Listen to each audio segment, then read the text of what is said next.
Morning class. Previous class में हम लोगों ने 12.1 कंप्लीट कर लिया था। आज हम स्टार्ट करते हैं 12.2। ये first question is right the condition for the following. ऐसे एस कॉन्ग्रेंसी होने की क्या कंडीशन होती है, तो इसका हमें बुक में ही आंसर मिलेगा। देख लेते हैं अपन ऐसे एस की क्या क्या कंडीशन होती है। तो आप लोग पेज नंबर 157 पे आपको फर्स्ट का ए वाला मिल जाएगा, जो एस की कॉन्ग्रेंसी कंडीशंस मिल जाएंगी। टू, यहाँ से आप लगाएंगे two triangles are congruent if two sides are included angle of triangle are respectively equal to the sides. ये कह रहे हैं कि जब दो साइड्स इक्वल होती हैं और एक एंगल होता है जिनकी दोनों साइड्स इक्वल होती हैं और एक एंगल होता है, उसको बोलते हैं साइड एंगल कॉन्ग्रेंसी, जिसकी साइड्स दो होती हैं और एक एंगल होता है। तो ये आप किस में लिखोगे? आंसर 1 में। यहाँ पे 12.1 के आंसर फर्स्ट में ये आपको मिलेगा पेज 157 पे। पेज 157 पे आपको इसकी कंडीशन मिलेगी जो हमने टिक लगा दी है। लिख देते हैं यहाँ पर आंसर 1 की फर्स्ट कंडीशन। ठीक है, अब हम सेकंड कॉन्ग्रेंसी देखेंगे, ए एस ए कॉन्ग्रेंस की कंडीशन आपको मिलेगी पेज नंबर 158 पे। 158 पे लिखा हुआ है जब दो ट्राइंगल कॉन्ग्रेंट होते हैं, तब होते हैं जब दो एंगल आपस में इक्वल हो और उनकी साइड्स आपस में इक्वल हो। तो वो क्या हो जाते हैं, जैसे कि ये दो एंगल दिए हुए हैं, दोनों की साइड इक्वल है और दोनों के एंगल भी इक्वल है, तो ऐसे एंगल को हम ए एंगल कहते हैं।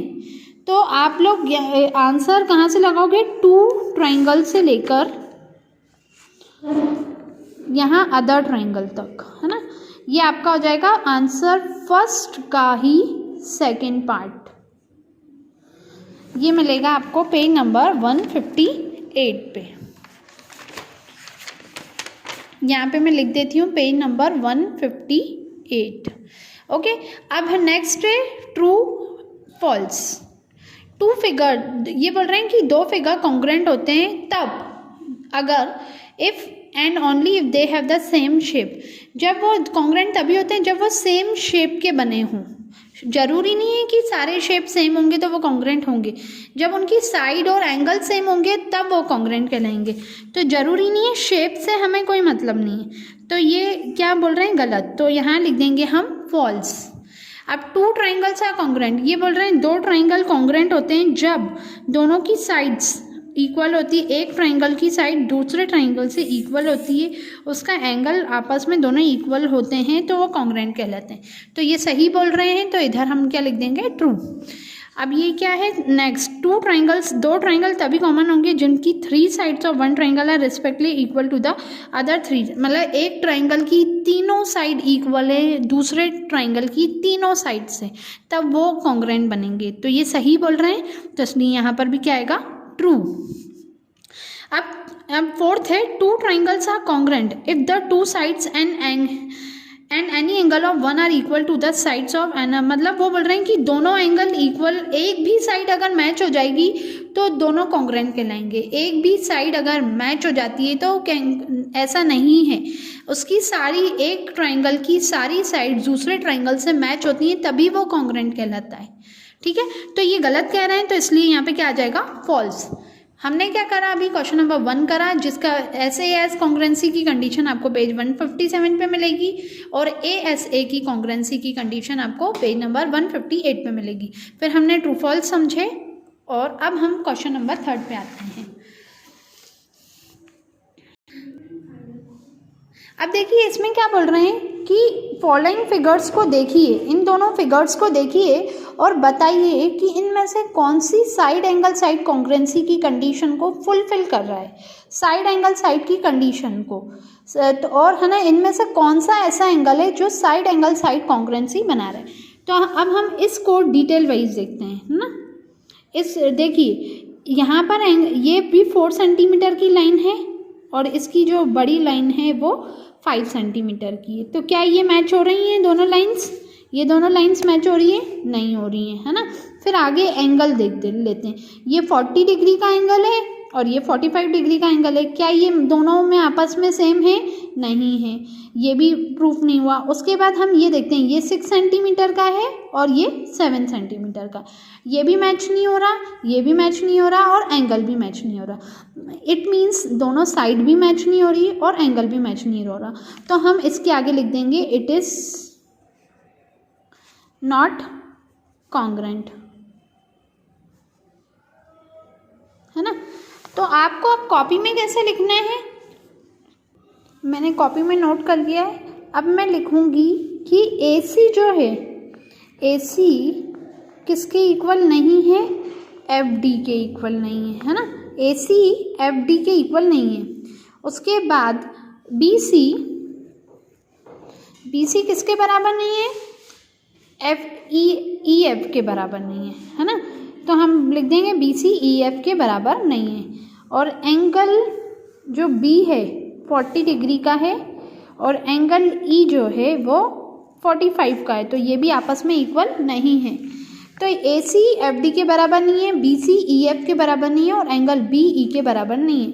तो हम बोल सकते हैं hence it is not verified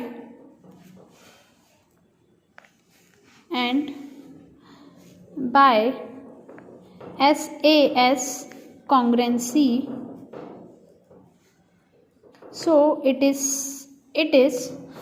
not congruent।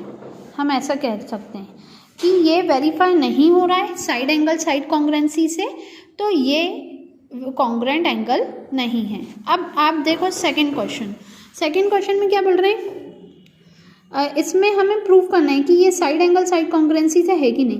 तो देखो ये 4 सेंटीमीटर है, ये भी 4 सेंटीमीटर है, ये R एंगल भी 100 डिग्री का है, B एंगल भी 100 डिग्री का है।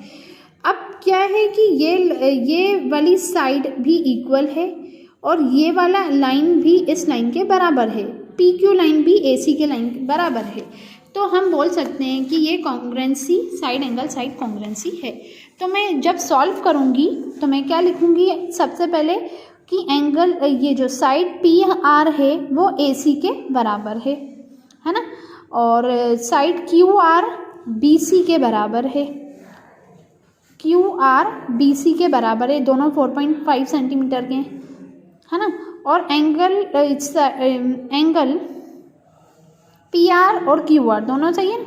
और एंगल जो R है वो एंगल B के बराबर है, एंगल R B के बराबर है।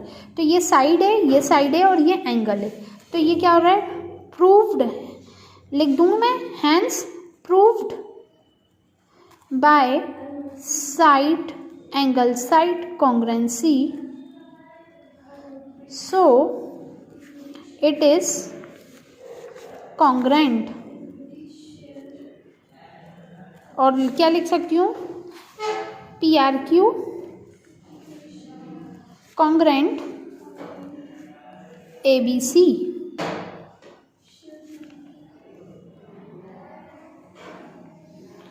PRQ congruent ABC, PR AC के बराबर है, QR BC के बराबर है, एंगल R एंगल B के बराबर है।